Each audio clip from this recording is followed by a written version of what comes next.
লেখিকা প্রতীতি চৌধুরীর চিঠি। জানি আমি ভুলে গেলেও তুমি কখনো ভুলতে পারবে না আজকের দিনটা।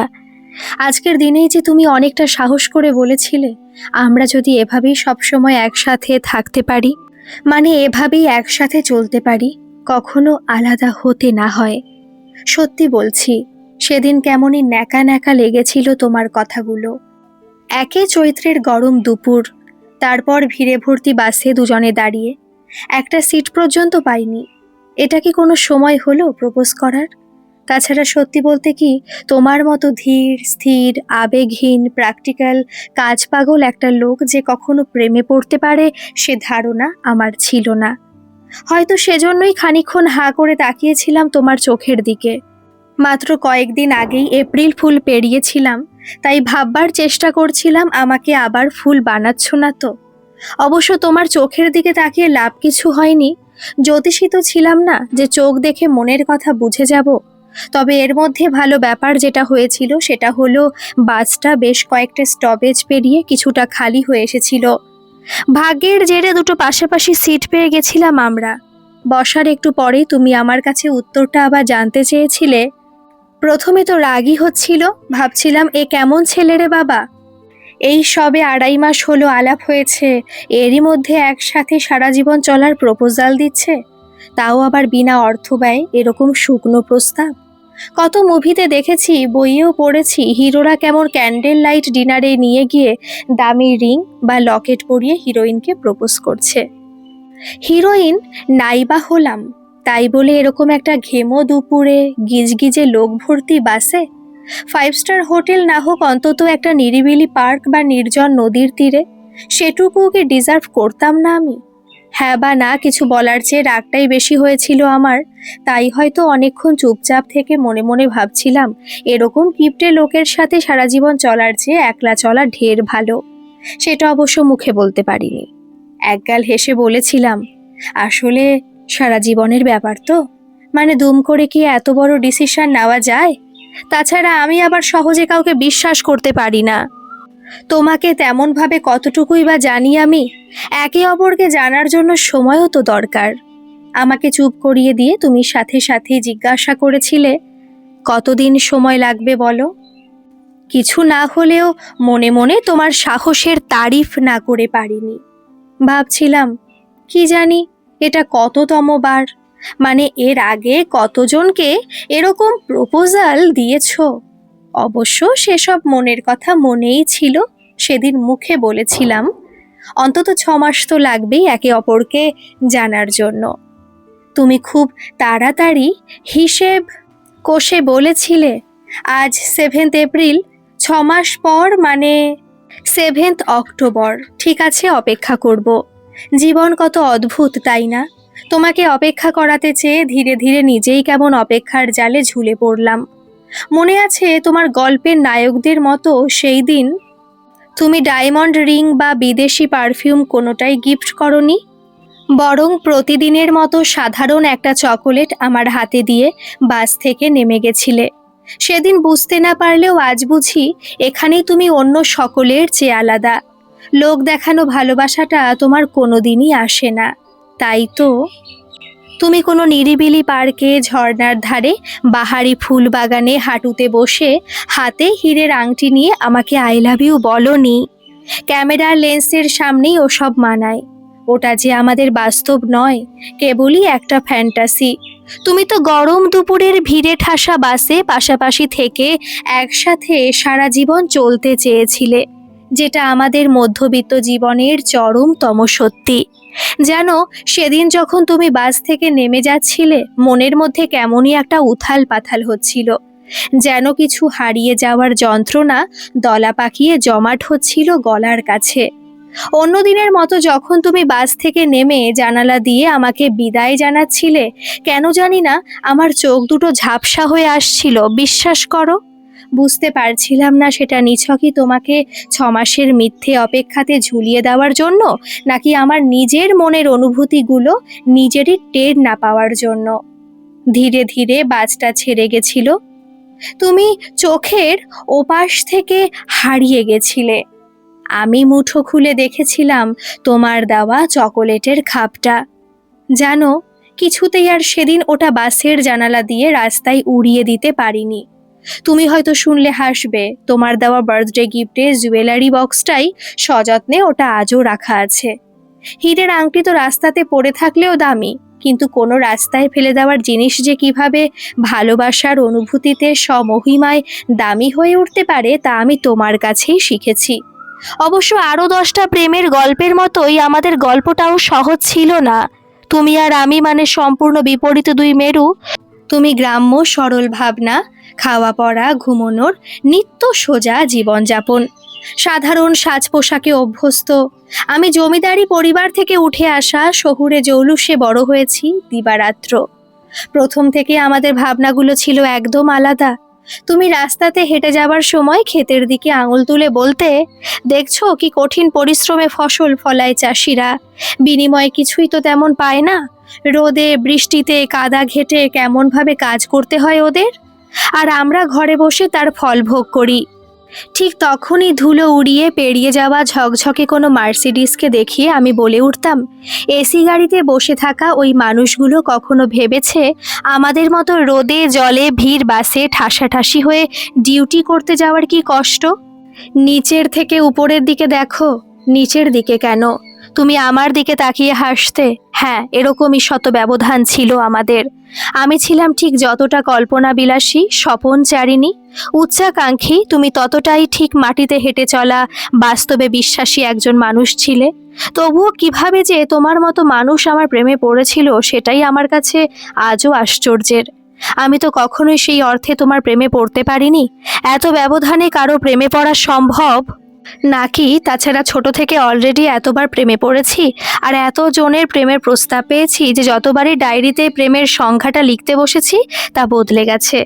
কখনো মনে হয়েছে ছোট থেকে যে রাজকুমারের গালে টোল পড়া হাসিটা স্বপ্নে এসেছে ওটার নামই প্রেম। আবার পরক্ষণই মনে হয়েছে ওটা তো স্বপ্ন, বরং গজদাতের যে ছেলেটা প্রতিদিন কলেজে আমাকে নোটসের খাতাটা এগিয়ে দেয় সেটাকেই প্রেম বলে।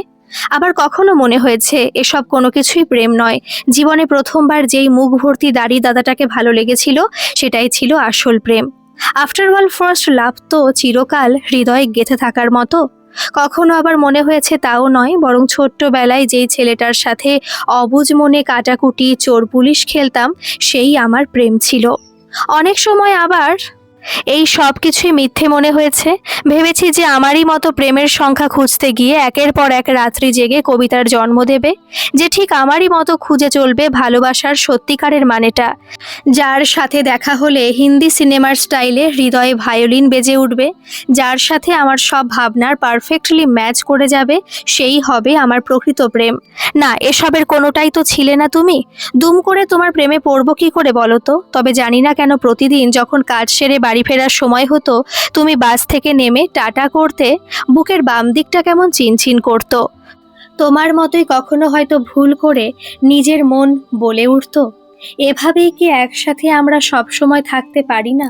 দিন পেরিয়ে যাচ্ছিল, একই স্কুল, কাজ, ডিউটি, রুটিন মাফিক বাস ধরা আর বাড়ি ফেরাতে। তারই মাঝে প্রতিদিন তোমাকে নতুন করে আবিষ্কার করছিলাম আমি। না, তোমার হয়তো মুখ ভর্তি দাড়ি ছিল না, গালে টোল পড়তো না, হাসলে গজদন্ত উকি মারতো না, তবুও কিসের যেন একটা টান অনুভব করতাম। তোমার ওই সাধারণ পারফিউমের গন্ধটাও আমাকে জড়িয়ে থাকতো সব সময়। যতবার ভাবতাম তোমাকে এড়িয়ে চলবো, তোমায় নিয়ে আর ভাববো না, ততবারই আমার এই না ভাবতে চাওয়ার চেষ্টা তোমাকে নিয়ে আরো বেশি ভাববার কারণ হয়ে দাঁড়াতো। নিজেকে প্রশ্ন করতাম, কি এমন আছে এই ছেলেটার যেটা তোকে এত টানে? মন থেকে উত্তর আসতো, সেই কি এমনটা এতটাও যে সহজ নয় খুঁজে পাওয়া, হয়তো কোনো একদিন ঠিক বুঝে যাব। জানো, স্কুল যাওয়ার সময় প্রতিদিন যখন তোমাকে বাসে উঠতে দেখতাম, মন বলে উঠতো এর নাম স্বস্তি। তোমার পাশে থাকার সময় যখন ভিড় বাসেও নিজেকে নিরাপদ ভাবতাম, বুঝতাম একেই বলে ভরসা। সারাদিন তুমি যখন নিজের মতো করে আমার টিফিন খাওয়া জল খাওয়ার খেয়াল রেখে যেতে, তখন জেনেছিলাম একেই বলে যত্ন। আবার সেই তুমি যখন আমাকে বাদ দিয়ে তোমার ক্লাসের স্টুডেন্টদের গুরুত্ব দিয়ে লিটিল ডার্লিংস বলতে, আমার বুকের ভেতরে চিনচিনে ব্যথা ভরা রাগ হতো। বুঝতে পারতাম এর নামই অভিমান। রাস্তায় দেখা অন্য কোনো মেয়েকে নিয়ে তার প্রসঙ্গে তুমি কথা বললে কেন জানি না মনে হতো কিছু হারিয়ে ফেলছি না তো আমি। মন বলতো একেই বলে হিংসে। দিনান্তে তুমি আর আমি যখন নিজের নিজের বাড়ির পথে, তখন এর মন খারাপটার নামও মন দিয়েছিল বিরহ। আর প্রতিদিন বাড়ি ফেরার পর যখন আগামী একটা সকালে পুনরায় দেখা হওয়ার কথা ভাবতাম, জানতাম একে অপেক্ষা বলে। কিন্তু সারা দিনের এই রুটিনে কোথাও কেউ প্রেমের সংখ্যাটা আর আমাকে বুঝিয়ে দিয়ে যেত না। শুধু জানতাম তোমার উপর আমি বড্ড বেশি নির্ভর। তোমার মনে আছে, স্মার্টফোনের যুগ না হলেও সে যুগে মেসেজ প্যাক চালু ছিল। রাত জেগে কত কি হাবিজাবি ভাবনা ছন্দ দিয়ে সাজিয়ে তোমাকে লিখে পাঠাতাম। জানি না সেগুলো ঠিক কবিতা কিনা, তবে তুমি পড়ে কি বলবে সেটার জন্য অধীর হয়ে থাকতাম। আর তুমি চুপচাপ সেসব পড়ে নিয়ে ঘুমের দেশে পাড়ি দিয়ে দিতে। এক ঝাঁক অভিমান নিয়ে উত্তরের প্রতীক্ষায় রাত্রি কাটাতাম আমি। হ্যাঁ, হয়তো একটু একটু করে নিজের অজান্তে বুঝতে শিখছিলাম প্রেম শুধু এসবের কোনো একটা নাম নয়, সবকিছুরই নাম। না, 6 মাসের সময়সীমা শেষে 7 অক্টোবর আর আলাদা করে কোনো উত্তর দেওয়ার প্রয়োজন পড়নি তোমাকে। ততদিনে আমি এটুকু তো বুঝে গেছি যে প্রেম থাকুক বা না থাকুক, তোমাকে ছাড়া আমার একটা মুহূর্ত কাটবে না। তুমিও জেনে গেছিলে তোমার মতোই ভালোবাসি, না বললেও মনে মনে বলেছিলাম তোমার সাথে এভাবেই সবসময় থাকতে চাই। হ্যাঁ, এভাবেই হয়তো সূচনাটা হয়ে গেছিল আমাদের ভালোবাসার। তোমার গ্রাম্য জীবনের রুক্ষতা আর আমার শহুরে জীবনের বিলাসিতা এক হয়ে মিশে যাচ্ছিল আমাদের ভাবনায়। কিভাবে যেন আমাদের কল্পনা আর বাস্তবগুলো এক হয়ে ধরা দিচ্ছিল চোখে। কাজে যোগ দেওয়ার পর আমার পড়াশোনা করার যেই স্বপ্নটা নিজেরই পরিবারের চাপে মাটি চাপা পড়তে শুরু করেছিল, সেটা তুমি সঞ্জীবনী বুটির পরশে পুনরুজ্জীবিত করে তুলেছিলে। গ্রীষ্মের দুপুরগুলো আমার পরীক্ষা সেন্টারের সামনে গাছের তলায় বসে হাসি মুখে কাটিয়েছো বছরের পর বছর। কি করে ভুলে যাব বলো, প্রতিবার আমার পরীক্ষার হল থেকে বেরোবার পর তোমার ওই চিন্তিত মুখটা। আর ওটাই বলে দেয় কোনোদিনই তুমি আমার প্রেমিক হয়ে উঠতে পারোনি। প্রেমিকের বদলে হয়ে উঠেছিলে আমার একমাত্র পরিবার, সবচেয়ে বেশি আপনজন। আর তোমার সেই নিজের ঘর করার স্বপ্নটাও কিভাবে যেন আর তোমার ছিল না, হয়ে উঠেছিল আমাদের। ইট বালি কাঠ সিমেন্ট পাথর থেকে রুম, ওয়াল, ব্যালকনি, সিঁড়ি, ফ্লোর, টাইলস, গ্রিল, ওয়ার্ড্রোব, ইন্টেরিয়ারের ডিজাইন। টানা 2 বছর ধরে একটু একটু করে নিজেদের ভাবনার সবটুকু দিয়ে গড়ে তুলেছিলাম আমাদের সাধের স্বপ্নপুরী। না, তারপরেও তোমার প্রেমে পড়িনি আমি। প্রেমে পড়বার জন্য যে আলাদা করে একটা সত্তা লাগে, সেটাই তো ছিল না আমার। ভাবনাগুলো পরিণত হতে হতে একে অপরের সাথে অভিযোজিত হয়ে মিশে গেছে ততদিনে। ভালোবাসি বলবার অপেক্ষা রাখেনি, লাল সিঁদুরের কোনো বিবাহ বন্ধনের পরোয়া করেনি সেই সম্পর্ক। শুধু একটা তারিখ দুজনেরই মনে গাঁথা ছিল, সেটা এই 7 এপ্রিল। ততদিনে অবশ্য 6 মাস পেরিয়ে 6 বছর হয়ে গেছে। তারপরেও যে আমি তোমাকে সম্পূর্ণ চিনে গেছি এটা বলবো না, শুধু বলবো আমি তোমাকে ছাড়া একা চলার কথাটা ভাবতে ভুলে গেছিলাম। সারা জীবন যে তোমার সাথে এভাবেই এক হয়ে চলতে এসেছি, সেটা মনে হয় আমার হৃদযন্ত্রের প্রতিটা স্পন্দন জেনে গেছিল। যে কোনো ভালোবাসার গল্পের মতোই আমাদেরও হয়তো সবচেয়ে বেশি শক্ত ছিল বাড়ির সবার সম্মতি পাওয়াটা। আমাদের বাড়িতে যেখানে আপত্তিটা ছিল গ্রাম্য ছেলে, সমকাজ, কম রোজগার, আলাদা কাস্টের, তোমার পরিবারের সেখানে আপত্তি ছিল শহুরে মেয়ে, আধুনিক চিন্তাভাবনা, আমার চাকুরি করা সহ আরো নানান প্রকার বিষয় নিয়ে। কিন্তু ওই যে 7 এপ্রিলের তোমার একসাথে সারা জীবন চলার প্রমিসটা মনে হয় সেদিন ঈশ্বরও শুনে ফেলেছিল। তাই তো এত রকম টানাপোড়েনে তোমার হাতটা আলগা হলেও কখনো ছাড়া যায়নি। তুমি তো জানো আমাদের দুজনের পরিবারেরই সবাই বিয়েতে নিমরাজি ছিল, মন থেকে কখনোই সম্মতি দেয়নি। তাই তো বিয়ের আগের দিনও আমার বাড়িতে ঝামেলা হচ্ছিল। নিজেরই গর্ভধারিণী বারবার আমাকে বলছিল তুমি আমাকে ফাঁসিয়েছ, অভিনয় করেছ, শুধুমাত্র আমার চাকরিটার জন্য অসৎ উদ্দেশ্য নিয়ে আমার জীবনে এসেছো। মিথ্যে বলবো না, কথাগুলোর কিছু প্রভাব তো আমার মনেও পড়েছিল। বিশ্বাস করো, খুব ভয় করছিল।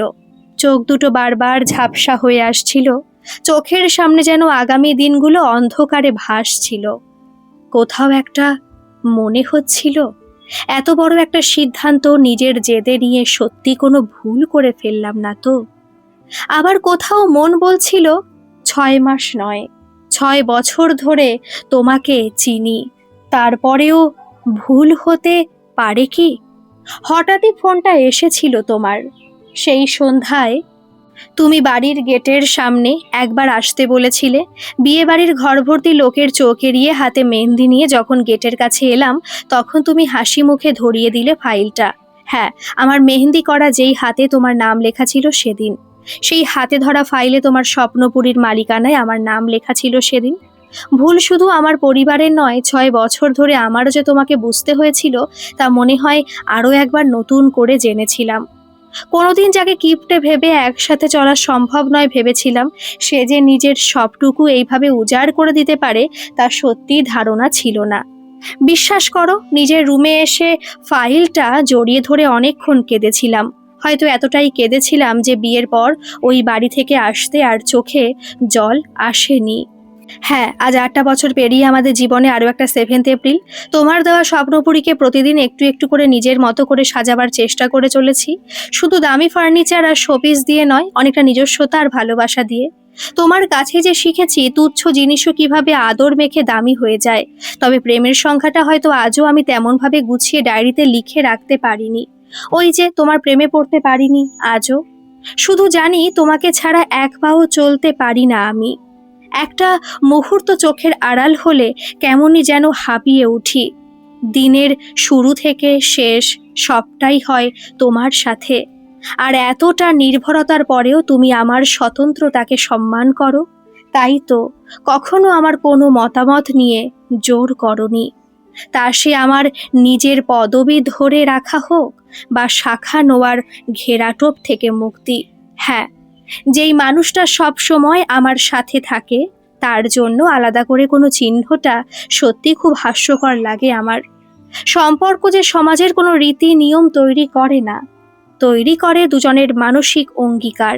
সেটাই প্রতিবার 7th এপ্রিল আমাকে মনে করিয়ে দিয়ে যায়। এবারও আমাদের সেই প্রথম 7th এপ্রিলের মতোই তোমার স্বরে স্বর মিলিয়ে বললাম, এভাবেই সারা জীবন তোমার সাথে থাকতে চাই, চলতে চাই। গল্পটি কেমন লাগলো অবশ্যই কমেন্ট করে জানাবেন, আর ভালো লাগলে একটা সাবস্ক্রাইব করে আমার পাশে থাকবেন। ধন্যবাদ।